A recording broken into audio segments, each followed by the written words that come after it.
agradecimiento especial al presidente del Instituto Juan Manuel de Rosas, doctor Alberto Geli Cantilo, por su tradicional hospitalidad para Fundación Nuestra Historia.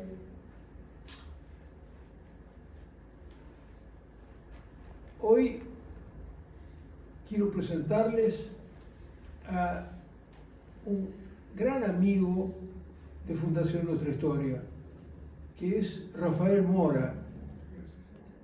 Rafael Mora tiene una extensa trayectoria tanto en el campo del ejercicio de su profesión farmacéutica como en el campo académico. Él fue jefe de inyectables de Laboratorios Remmers, exdirector del Museo de la Farmacia de la Facultad de Farmacia y Bioquímica y es miembro de número de la Academia Nacional de Farmacia y Bioquímica. Iba a tratar un tema muy interesante, muy atractivo, que es la historia y ejercicio de la farmacia en el país. Y ustedes me van a permitir poner algún recuerdo personal. Las evocaciones son una licencia de los viejos y los que frisamos los 80, entonces nos las permitimos. El farmacéutico de esa fase final de la primera mitad del siglo pasado, donde transcurrió mi niñez, la función del farmacéutico, la personalidad del farmacéutico y la farmacia en el barrio era muy distinta que lo que es hoy. El farmacéutico era no solo el que expedía remedios, sino que aconsejaba y era uno de los niveles de los primeros auxilios. Primero las madres y las abuelas, después el farmacéutico, de última, si no, la asistencia pública. Y yo recuerdo que en mi barrio, en San Telmo, nosotros vivíamos en un edificio en Perú y Garay, y estaba un día en la vereda, ahí de la puerta de esa casa de departamento, con mi triciclo, y vaya a saber por qué, cómo se puede chocar un triciclo. Recuerdo eso que decía Jorge Asís, chocar la calecita. Bueno, yo choqué una calecita. La cuestión es que me caí, me golpeé la cabeza, recuerdo, tuve como un pequeño desvanecimiento y después el espectáculo de sangrar. En la esquina había una farmacia, la farmacia Wexler de Jacobo Wexler, uno de cuyos hijos fue luego compañero mío en la escuela primaria de Piedras y Garay.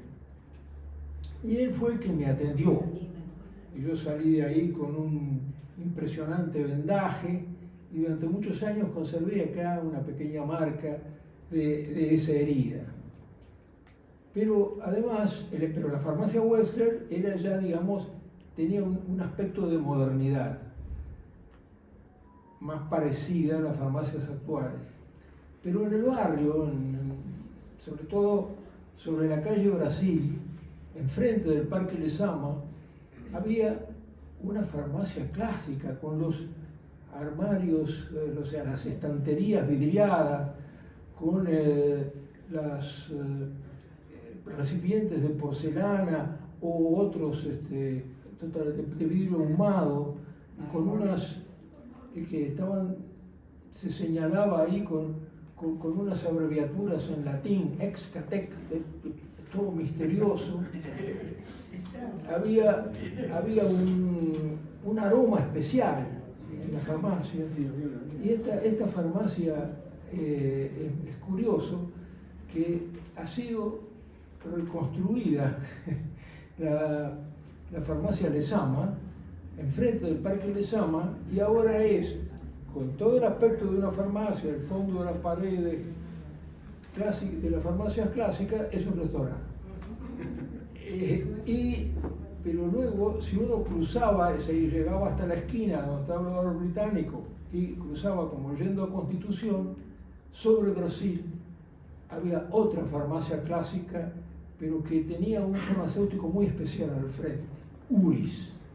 Uris era una figura del barrio, una mezcla de Ángel Custodio y Merlín, por lo menos así yo lo veía, porque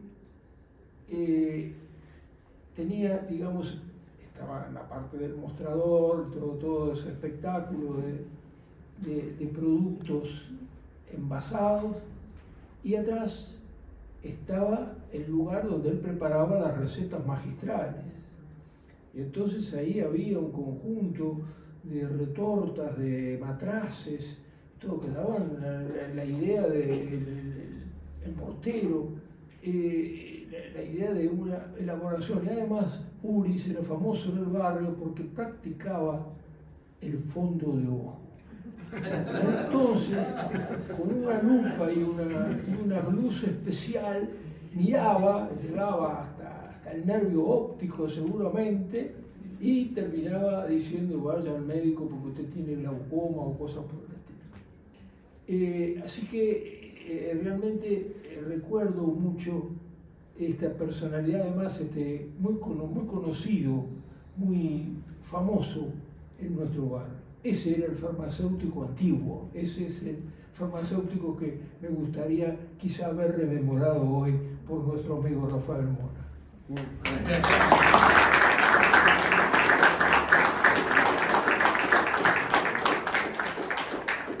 en primer lugar, doctor Bandieri, le agradezco profundamente su invitación a la Fundación Nuestra Historia, para mí estoy una emoción estar en este lugar, que es un centro donde realmente se hace historia y donde yo puedo traer la historia de mi profesión.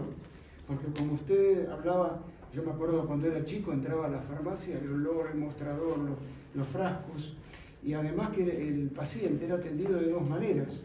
En el mostrador las cosas típicas, pero después los consejitos, todo a la oficina del farmacéutico. No era todo. Y las farmacias, en la farmacia se reunían en las tertulias de rebotica el político, el religioso, el médico, y de esas reuniones salieron sociedades científicas y literarias, y hasta se generaron revoluciones en Europa, se gestaban ahí. Nosotros, por ejemplo, la Asociación Farmacéutica Bonaerense se formó, ya vamos a hablar en el transcurso de la charla de hoy, y a los 2 años editaron una revista, que es la revista farmacéutica, que es la revista científica más antigua del país, que se sigue editando todavía. Así que bueno, vamos a hablar un poco de todo eso. Quiero agradecer también, además, a Celia Codeseira del Castillo, a la doctora, que fue realmente el ángel que hizo que yo también estuviera aquí, al doctor Geli Cantilo, y también presidente del Instituto Juan Manuel de Rosas. Este es un centro muy interesante para que lo visiten. Yo cada reunión que vengo aprendo nuevos conocimientos de historia y salgo con la argentinidad en un nivel muy alto, porque la historia la tenemos que ver en todo su contexto. Así que, bueno, quiero agradecer también al académico Marcelo Esquasini, en representación de la Academia Nacional de Farmacia y Bioquímica, y a los farmacéuticos y a todo el público en general, y muchas gracias por estar aquí. Bueno, vamos a empezar. Vamos a iniciar el tema. El ejercicio de la farmacia siguió los lineamientos de las políticas españolas. Los reyes católicos, allá por 1497, emitieron las instrucciones para el tercer viaje de Colón en 1498, que en el viaje se llevara un boticario, un físico, que era un médico, un herbolario, especialista en plantas medicinales, y que suministren a todos los pobladores que encuentren las medicinas y los ungüentos que necesiten. Y además que les lleven directamente también instrumentos musicales para entretenerlos. Así esas son las primeras instrucciones. Bueno, cuando se fundó el puerto de la Santísima Trinidad en 1536, ni luego más tarde, en 1580, cuando se funda la ciudad Santísima Trinidad. Como dice el doctor Eliseo Cantón, no había ni boticario, ni cura, ni médico, que era la Trinidad infaltable en todo pueblo de habla española. Claro, ¿cómo van a aparecer así las boticas? Bueno, los medicamentos se vendían en las pulperías, en los almacenes, ahí tenían brebajes, ungüentos, pócimas. De esa forma se iban ahí estableciendo. Se dice, las actas capitulares del Cabildo anteriores a 1605 se perdieron. Por lo tanto, no podemos asegurar si hubo algún boticario, porque no está el registro. Lo que sí hay un registro en 1605, en las actas capitulares, de un médico que era Álvarez Campana, que directamente ese médico se le pagaron 400 pesos por honorarios y por las medicinas que dispensaba. ¿Qué quiere decir? Que los médicos dispensaban en una primera etapa los medicamentos. Pero ¿cómo van a aparecer las primeras boticas?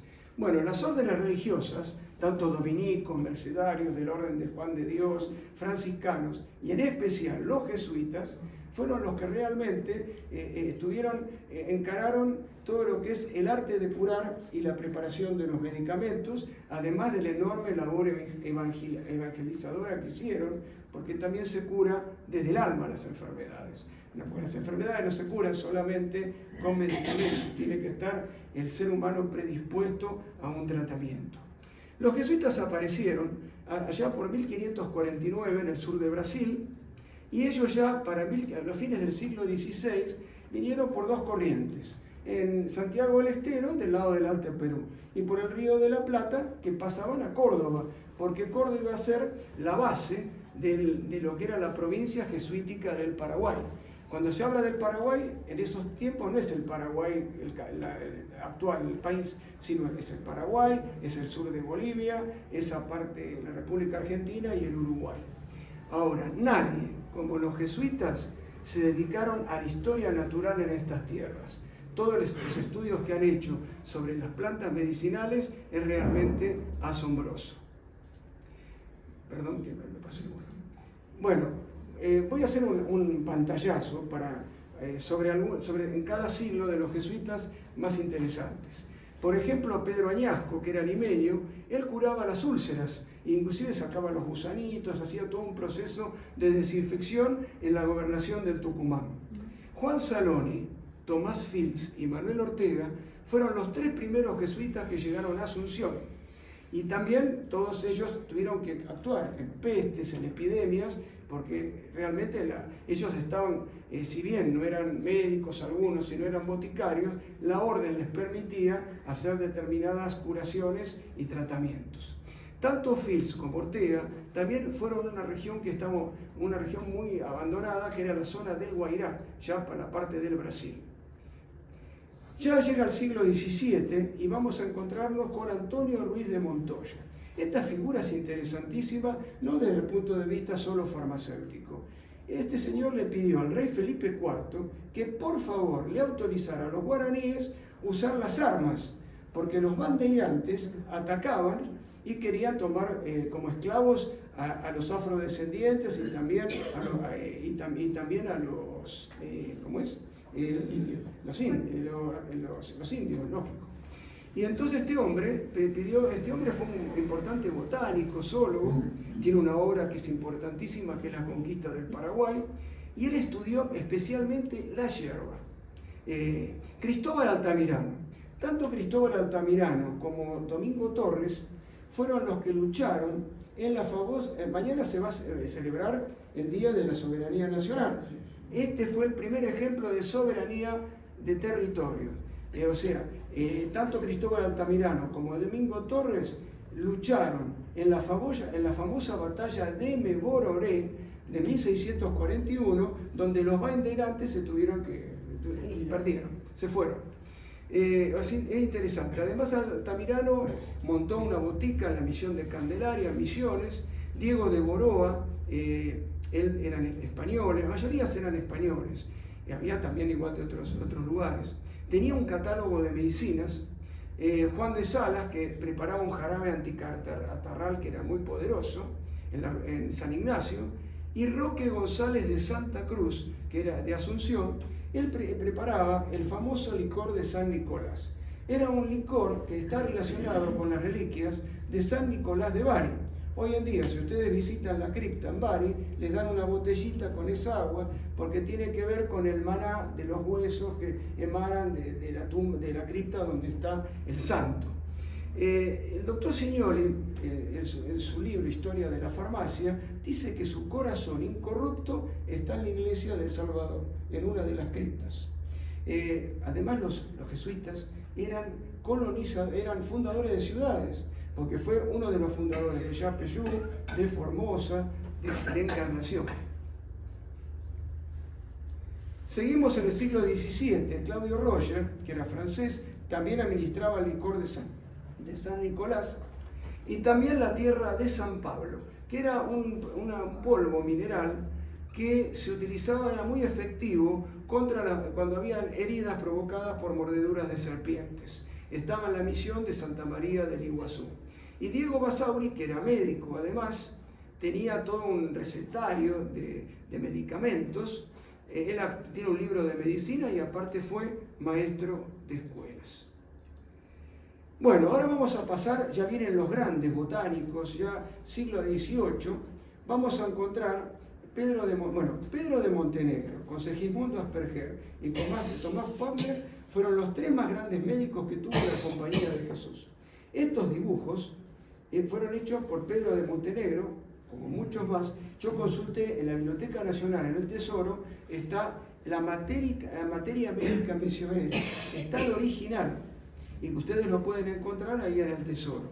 Y ahí extraje algunos dibujos hechos por Montenegro, el ricino. De las semillas del ricino se obtiene el aceite, que tiene propiedades purgantes. Y después otro, el guayacán. El guayacán era un medicamento que Pedro de Mendoza, con sus problemas que tenía de sífilis, estaba buscando ese medicamento que lo pudiera salvar. Este árbol tiene de su corteza se extrae una resina que tiene propiedades antiinflamatorias a nivel de las vías urinarias. Pero además Pedro de Montenegro, lo vamos a ver luego en la botica del Colegio Máximo de Córdoba, y también a Pedro de Montenegro junto con Joaquín de Subeldía, que era otro jesuita español, y con José Bracanelli, lucharon en la toma de Colonia allá por 1704, para que vean las cosas que realizaban. Pedro Lozano, botánico, zoólogo, este libro, la tapa del texto, la descripción geográfica de Gran Chaco Hualamba, él habla de todos los animales y de las plantas que habían en el Chaco. Pero Lozano era español. José Sánchez Labrador, también otro genio. Ahí van a ver dos dibujos hechos por él, el ambaigurú, cuyas hojas se utilizan por sus propiedades antitusígenas, y la ipecacuana, que su raíz es utilizada como antivomitivo y según la parte que se utilice como en jarabes expectorantes. Buenaventura Suárez, este señor es el primer astrónomo español del Río de la Plata. Ahí van a ver parte de su obra, El lunario de un siglo, con observaciones astronómicas, fue utilizado en Europa, era muy famoso sus estudios en Europa, además tenía mucho conocimiento de plantas medicinales, porque él tiene un libro que es un índice alfabético de plantas medicinales. Él se construía los telescopios, los espejos, y además hacía un chocolate muy rico, por lo que me cuenta. Bueno, dentro del siglo XVIII, Segismundo Asperger era austríaco, un recetario tiene de formulaciones que es muy interesante, y él usaba mucho el bálsamo de Aguaraibay, que tenía propiedades expectorantes. Este bálsamo no es que no fue el iniciador, se usaba ya en la Edad Media, porque ya Pedro de Montenegro lo utilizaba, en la misión de San Javier y Loreto. Tomás Faulkner, otro gran médico. Me tocó hacer un trabajo sobre Faulkner, es interesantísimo, vino en un barco negrero como médico, él se dice, no sé si según el texto que utilicé, que era alumno de Newton, y él en un barco negrero llega a Buenos Aires, y cuando está en Córdoba, porque casi todos los jesuitas tenían que pasar por Córdoba, contrae una enfermedad bastante fuerte, que corría peligro su vida. Y un jesuita, Sebastián de San Martín, le salva la vida. Y a raíz de eso, él se hace jesuita. Este hombre tiene un libro que es La Patagonia Verde, que no es que él llegó a la Patagonia, él llegó hasta el sur, en una misión que estaba muy cerca de Mar del Plata, pero paseó por todo el país y tiene mucha bibliografía porque él se hizo muy amigo de un cacique, y el cacique le pasó, porque los jesuitas tomaban de los pueblos primitivos, tomaban todo, porque ellos tenían la terapéutica indígena, que era muy importante, y ustedes saben que la quina se usaba mucho en el paludismo. Los jesuitas vieron cómo los indígenas lo utilizaban, y la condesa de Chinchón en Perú se salvó, a tal punto que el nombre de quina viene de la condesa, y se administró por Europa porque salvaba vidas. Gaspar Juárez, santiagueño, tiene un texto de observaciones fitológicas sobre las plantas rioplatenses. Y Joaquín de Sobeldía, que estaba entre los guaraníes. Bueno, de los que eran realmente boticarios, realmente jesuitas, tenemos, por ejemplo, realmente boticarios, Ruperto Talamer, que era alemán, en Candelaria, Misiones; Juan de Cruz Montealegre, español, enfermero, en San Cosme y San Damián. En San Cosme y San Damián, este hombre que yo les comenté, Benaventura Suárez, tenía su observatorio astronómico. Wenceslao Jorge Ocorqui, alemán, de San Nicolás, Brasil; y Pedro Kornmeier, alemán también, de San José. Bueno, vamos a pasar ahora ya a Buenos Aires. Los jesuitas en 1608 se instalan en la Plaza de Mayo. Se instalan donde está, frente al fuerte, entre la calle Defensa y el fuerte, lo que es la Casa de Gobierno hoy. Ahí se funda la residencia de los jesuitas, y al lado la iglesia de Nuestra Señora de Loreto, que como en 1610 la orden, su maestro es Ignacio de Loyola, la iglesia va a llamarse de San Ignacio. En 1622 ahí se va a fundar el colegio jesuítico, y que va a venir un padre, que es Francisco Jiménez, que es el primer profesor de enseñanza secundaria, y se va a crear también la Escuela de Primeras Letras. Ahí funcionaron hasta 1662, porque estaba en un lugar que era peligroso, porque las naves, por ahí había ataques de naves, después practicaban tiro en la barranca de la Campana, ahí al costado donde está la FIP, entonces no era un lugar muy seguro para ellos. Antes de seguir con los jesuitas, pero para hacer un orden cronológico, en San Telmo, el primer hospital que tuvo Buenos Aires, y hablamos de hospital porque todo hospital va a tener una botica. Y el primer hospital que estuvo, que se fundó, Juan de Garay ya vino con la idea de fundar un hospital al lado de la iglesia de la Merced. Pero el tema era que, como estaba lejos del camino del Riachuelo, que era la calle Defensa, en realidad compraron una zona que estaba, esto no es que sea, ese es el lugar donde primitivamente, ese es el archivo histórico del ejército que está en Defensa y México. El hospital abarcaba el área comprendida entre México, Independencia, Defensa y Balcarce. Se fundó el 11 de noviembre de 1614 bajo la advocación de San Martín de Tours, Hospital Real San Martín de Tours. Y este hospital luego fue pasando por distintas etapas, porque en la primera etapa el pueblo ayudaba para que le pagaba al médico, al enfermero, después fue languideciendo, después fue un cuartel, y después con el tiempo hasta que llegaron los betlemitas en 1748, y ahí empieza el impulso de los hospitales. Pero ese hospital tenía su botica. Volvamos a la manzana jesuítica. Bueno, en 1662, ahí van a ver la iglesia de San Ignacio. Detrás de la iglesia de San Ignacio va a estar la botica de los jesuitas, y al fondo van a ver la Procuraduría de las Misiones y las aulas, que esto sería sobre Alsina, los jardines de plantas medicinales y el claustro del colegio.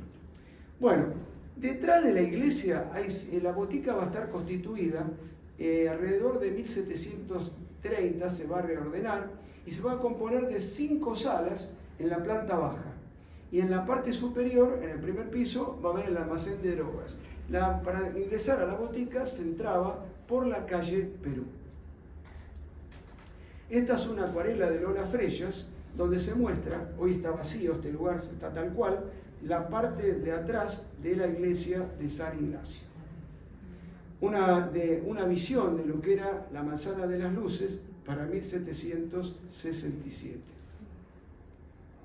Bueno, no les voy a nombrar para que no se asusten todos los boticarios que hay acá, pero está todos ordenados cronológicamente, la mayoría eran jesuitas, eran españoles, excepto el más importante fue, no es que todos son importantes, pero el que reordenó mucho y le amplió mucho la farmacia fue Tomás Fogner.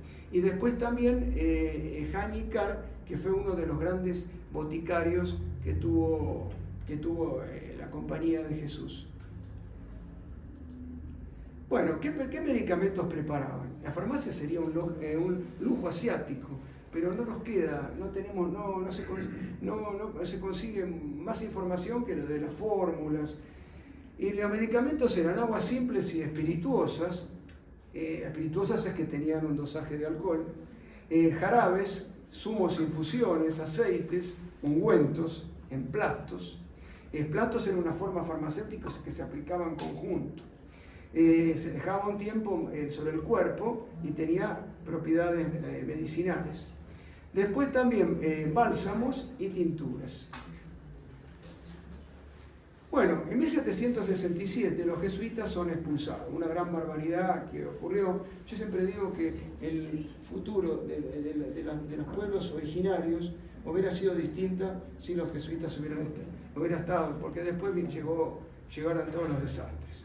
Bucareli, que era el gobernador de Buenos Aires, la reabre la botica porque todos los jesuitas fueron expatriados, excepto Segismundo Asperger, que estaba ya en Apóstoles, porque ya era muy mayor y estaba muy enfermo.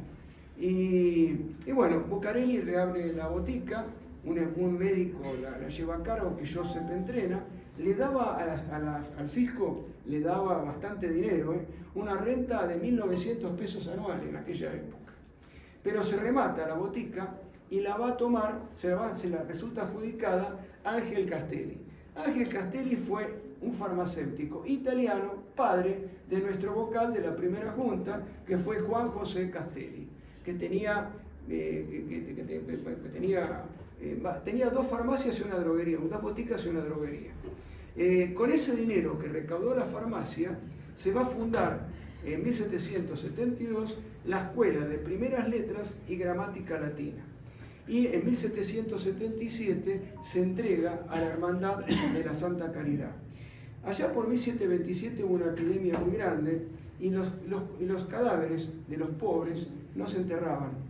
Entonces se creó, allá por el 1727, se crea la Hermandad de la Santa Caridad. Pero eso lo vamos a ver después. Siguiendo con los jesuitas, donde el centro neurálgico de los jesuitas estaba en Córdoba. Estas son fotos originales de cómo estaba con los amoblamientos, los frascos, los enseres que tenía, que estos enseres han desaparecido, porque hasta la década del 60 estaba todo en el Hospital San Roque de Córdoba, no todo, pero algún remanente de lo que quedó. Y yo, por amigos míos que tienen en Córdoba, les dije, anda a averiguar dónde está eso. Porque habían dicho que había pasado a la estancia de Carolla, que era de los jesuitas, pero en la estancia de la Carolla, por lo menos, exhibidos no están. O sea, es una pena a veces lo que ocurre con el patrimonio. De los boticarios del Colegio Máximo. El Colegio Máximo data de 1614. La primera universidad que tuvo el país fue la de Córdoba, antes de la nuestra, de la de 1821. Boticario, Blas Gutiérrez. Hay en los registros de los archivos de Córdoba, hay un registro de Blas Gutiérrez que recibe un dinero por una purga que vende. Y esto es en 1638. Quiere decir que ya había botica por esa época. Pedro Suárez, que esto es farmacópora o infirmarius, al farmacéutico se lo llamaba en una primera etapa profesor de farmacia. Y es uno de los sinónimos. Pedro de Montenegro, como ya les hablé. Bueno, de todos estas figuras, Tomás Fogner fue el más relevante, que tuvo problemas, se ve que como era un hombre que se destacaba mucho, lo mandaron para Buenos Aires. Bueno, vamos a la Hermandad de la Caridad.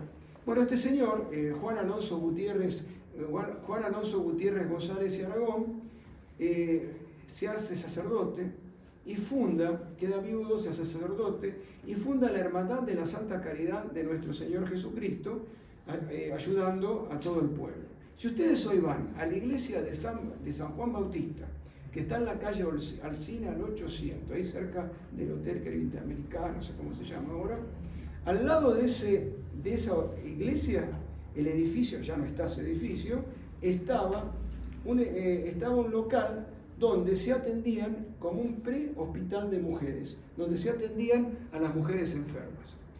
Donde está la iglesia de San Miguel, que es la iglesia adyacente, que está ya en Mitre al 1800, la iglesia de San Miguel van a encontrar, si ustedes ingresan, una placa de agradecimiento a este señor de Juan Alonso Gutiérrez González y Aragón. En 1755 se crea el Colegio de Niñas Huérfanas, al lado de esto. Y al lado, en 1769, empieza a funcionar por 1774, el Hospital de Mujeres. Y ese Hospital de Mujeres va a tener una botica, pero no va a estar todavía al lado de la iglesia de San Miguel. Hasta 1789 va a estar en el paraje de la Ranchería, que es el área, el solar paralelo a la Manzana de las Luces. Está el famoso teatro de la Ranchería que fue incendiado a fines del siglo XVIII. La botica estaba en la esquina. Después la botica se traslada al lado de la iglesia de San Miguel. Si ustedes van a la calle Esmeralda al 300, ahí van a encontrar la Plaza Roberto Arn. Esa plaza, ahí estaba el Hospital de Mujeres y ahí estaba en la primera imagen la asistencia pública. Cuando yo era chico, los vecinos tenían miedo a la asistencia, porque venía con la ambulancia, fue un precursor del SAME. Dice que no llegue la asistencia pública. Pero bueno, hicieron una labor muy importante, porque después, la asistencia pública es de 1883, y después, mientras tanto, se va a construir el nuevo Hospital de Mujeres, que es el actual Hospital Rivadavia, que está sobre la avenida Las Heras.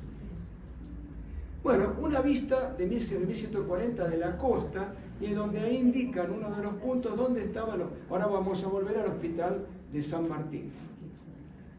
Un cuadro de esta obra es de León y Matiz y muestra el bajo de la residencia, porque realmente el hospital estaba ahí sobre la calle México, estaba el río, estaba a 1,5 cuadras en esa época.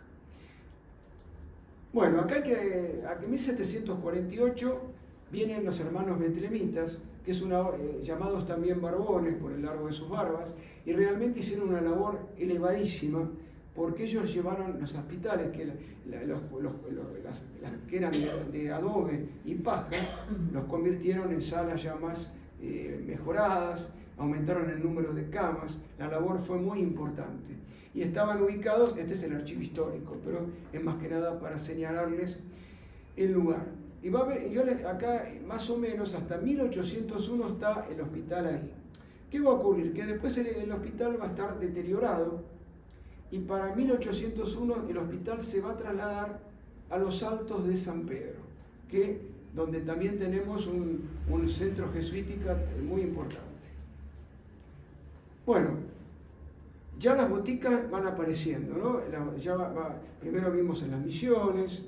Hay hospitales, cada hospital tiene su botica, los presidios también tenían una botica, pero la figura del cabildo. Acá empezó alguien que nos va a controlar. O sea, el cabildo, el primer farmacéutico que es habilitado por el cabildo es el italiano Agustín Pica y Milans, en 1771. El cabildo le pedía el título, entonces podía abrir su farmacia. Y esta es una nómina, no se los voy a nombrar todos, pero tuve que hacer un trabajo sobre farmacéuticos españoles, y la nómina, la mayoría eran españoles. Los boticarios o médicos que generalmente venían en barcos desertores, emigraban de sus países, algunos ya con título, y lo revalidaban ante el cabildo. Excepto uno, Julio Marenco, que era de origen italiano. Bueno, Pedro de Ceballos. Acá va a marcar algo muy importante en la historia de la farmacia. la figura del cabildo, pide título, pero Pedro de Ceballos, que había sido gobernador de Buenos Aires allá por 1762, y además que había hecho una labor muy heroica en la toma de Colonia, cuando desplazaron a los portugueses de Colonia, vino una expedición, la famosa expedición de Pedro de Ceballos. Y en esa expedición van a venir, ahora sí, vienen médicos y boticarios. Y va a venir también Gorman, Miguel Gorman, que va a ser una figura muy importante porque va a ser luego el director del protomedicato. Pero va a venir un farmacéutico también, el boticario mayor del ejército, que es Luis Blet. ¿Y qué va a ocurrir? Que Ceballos va a pedir, por favor, me inspeccionan las boticas que hay en Buenos Aires. Y eso va a ocurrir en 1777. Bueno, inspeccionaron 7 boticas, las boticas ya no existen, pero les voy para que tengan un lugar en 1777, ¿dónde estaban las boticas? Uno estaba en el Paseo de la Catedral, ahí en la calle San Martín, que era de un español, que era de botica de Gabriel José Piedra Cueva. Otra estaba en San Telmo, estaba en la esquina de Alsina y Bolívar. Estaba más en diagonal con la librería El Ávila, ¿no? La librería del colegio, eso es. Quiero aclarar que algunas las clausuraron. Esta botica de Manuel Palacio estaba en San Telmo, estaba en la esquina, en Plaza de Orrego, Humberto Primo y Defensa, que vamos a volver después. Esta es toda el área que comprende donde estaba el Hospital Betlемítico, la droguería de Ángel Castelli, que estaba a media cuadra de la catedral sobre la calle Rivadavia, y acá donde estaba la municipalidad, ¿cómo se llamaba? Donde estaba la municipalidad, ahí en Carlos Pellegrini. Sí, claro. Mercado del Plata. Ahí eso se llamaba, ahí estaba la Plaza Chica y había una farmacia que era de un español, de Pedro Ochoa Marito, que se la clausuraron porque algo no encontraron en buenas condiciones. Bueno, vamos a llegar ahora a algo muy importante, que es el protomedicato. Ya Gorman llega con Ceballos y Gorman va a presidir el protomedicato. Esta obra de González Moreno está en el Cabildo y lo ven al virrey Juan de José de Vértiz y Salcedo, que es donde él, perdón, estoy diciendo cualquier cosa, el doctor Gorman, ya se me subió la historia a la cabeza, el doctor Gorman accediendo al juramento, pero el cuadro sí, la obra es de González Moreno, en el Cabildo. El protomedicato, lo interesante es que va a ser el impulsor, primero va a controlar a todos los que ejercían el arte de curar, boticarios, médicos, los flebótomos, que eran los sangradores, los curanderos, y yo tuve que hacer un trabajo sobre el protomedicato y hay 11 cajas que están en el archivo de la Facultad de Ciencias Médicas y encontré uno de un adivinador que pedía autorización para ejercer. Bueno, acá la figura de José Vértiz y Salcedo, que es uno de los virreyes que yo admiro, porque no solamente crea el Real Colegio con Victorio Carolino en 1783, él quería crear una universidad, no llegó, y al lado van a ver este monumento que se encuentra hoy en día en la Plaza Usay, donde están las 3 figuras claves de la Facultad de Medicina, que son Gorman, Fabre y Cosme Argerich. Porque en 1801 se inician los estudios de medicina en un plan de 6 años, se va a estudiar medicina ¿dónde? En la Manzana de las Luces. ¿Y dónde se va a practicar? En el Hospital de Hombres. Esto aquí, donde está la cruz, eran las aulas del protomedicato, donde se enseñaba medicina y donde se tomaban exámenes. Esto, cuando se hizo la diagonal sur, parte de esto la ochava fue deteriorada. Bueno, este es un documento que encontré y que marca un antecedente. Este documento lo encontré en unas cajas donde los boticarios que revalidaron su título piden por favor que se cree una junta de farmacia. que no quieren depender del protomedicato, ya una primera rebelión. Entonces, porque decían, si ellos no saben nada de farmacia, y me toman examen, porque además el protomedicato, a partir de ese momento, va a controlar todo.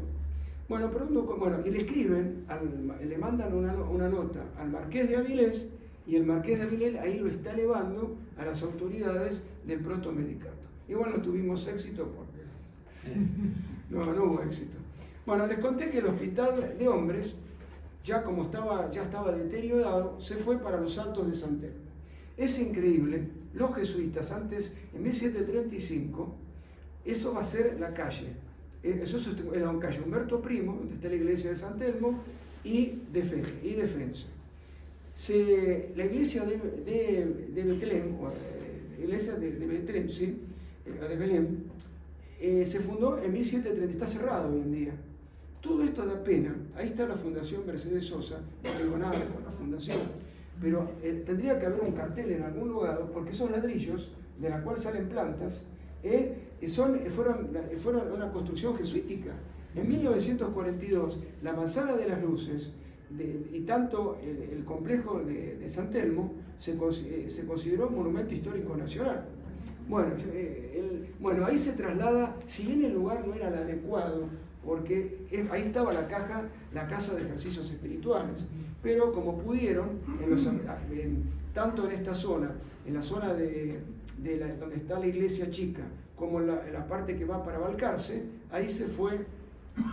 Bueno, ahí ven lo que era, acá estaba la casa de ejercicios espirituales de los jesuitas, que era para hombres. Fíjense en la construcción, esto con tantos turistas que hay, se podrían llenar de dinero y enalteciendo la labor de los jesuitas. Bueno, fue el hospital de la residencia. Sí. Disculpe, ya no estamos en la Fundación Mercedes Sosa, está el Museo Penitenciario ocupando ese espacio. Pero estaba antes, ¿eh? Claro, sí, Antes porque la fundación está, porque el Museo Penitenciario está ahí. Sí. Porque ahí estuvo la cárcel de mujeres. Claro. No, sí, está bien. Y él le decía entonces, a ver, por acá. Bueno, volviendo al hospital de hombres. En 1822, los religiosos van a ser alejados de todos los hospitales. Por una disposición de Rivadavia, pasa directamente, los hospitales ya están fuera del ámbito religioso. Y acá les hice una fotografía de la calle de Humberto Primo y Balcarce. Aquí estaba el hospital de hombres, ahí pasaron los médicos más